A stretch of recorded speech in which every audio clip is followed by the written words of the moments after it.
Father, alam naman Okay. natin na ano rin po, no, let's talk about something that's gonna happen here at home. Alam natin, kayo rin po ang rector ng Archdiocesan Shrine of Mary Queen of Peace, o yung mas kilala nga na EDSA Shrine.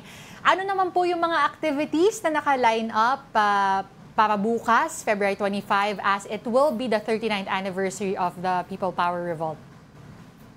Okay, mag-backtrack muna ako ng konti kasi very important ito. No? Last night, Cardinal Joe Advincula was here to celebrate the Novena Mass, and he led the prayer of entrustment of the country to the Our Lady of Peace.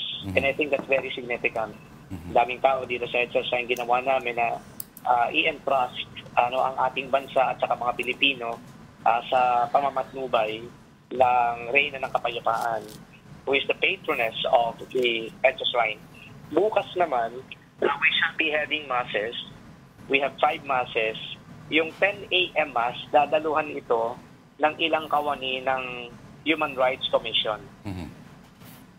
And then, yung concelebrated mass, which will be at 6 p.m., ito naman ay pamumunuan ni Bishop Roderick Pabilio, dating Apostolic Administrator ng Archdiocese of Manila, and now the Vicar Apostolic of the Vicariate of Taytay in Palawan.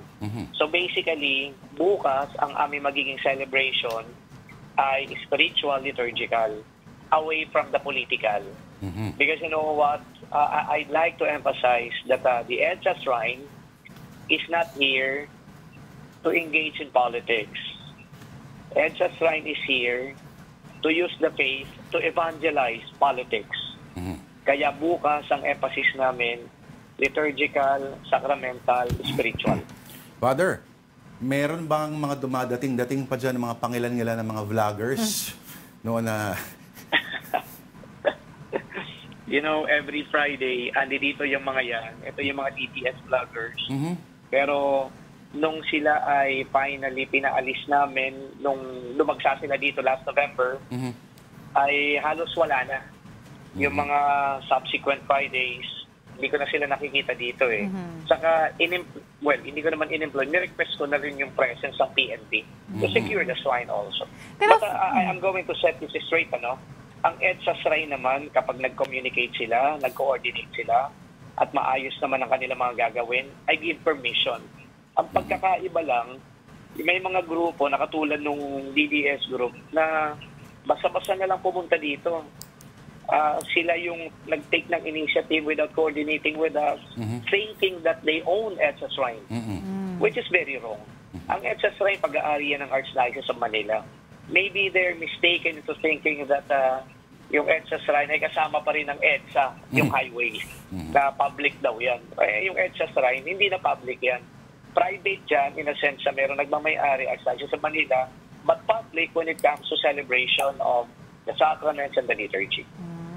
Pero Father, paano kung meron naman mga gustong pumunta that would like to follow the process and the guidelines? Can you remind us kung ano po ba, that's steps that they have to take para po smooth at coordinated lahat with the vloggers? Well, it's good that you ask that question. Ano? If you recall, last January 31, meron ditong rally. Yung rally na yon, well coordinated yon. It was organized by the civil society, and then some of the clergy, and then some politicians also. So maganda dahil yun nga, nag-uusap kami. Ano bang gagawin nila? Sinasabi nila sa akin. So meron lang mga do's and don'ts. Yung don'ts, hindi naman pwedeng ando doon sila mismo sa stage, sa ibaba mismo ng imahe ng Mahal na Birhen. Dahil yung ilalim pa nun, ando doon yung simbahan. Kapag halimbawa nagkakagulo sila sa taas, dinig na dinig din namin doon sa baba.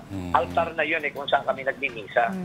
And of course, usually, kapag sinasaloob sila ng simbahan, ang gagawin lang naman nila dito ay magdasal, dumalo ng misa, no political speeches, wala silang mga slogan na sinisigaw, hindi rin sila pwede magdala ng mga tarpaulin. So basta ando doon sila para magdasal. Ang importante dito ay yung pakikipag-coordinate niya sa amin. Father, baka naman, baka iniisip siguro ng iba na kayo ay pumapayag lamang sa mga grupo na medyo kaayon po ninyo ng pananaw, let's say sa politika, hindi naman po necessarily. Well, actually po, ang pananaw ko sa politika, hindi one-sided. Kasi nung naitalaga ako dito bilang rector ng EDSA Shrine, I know that I am going to accommodate all the different political spectrums. Very clear sa akin yan. Kaya ang number one nga sa akin, makipag-coordinate. Ang pagkakamali lang ng DTS noon, bigla silang lumusob walang coordination. Pero mali din na isipin na hindi sila pinayagan.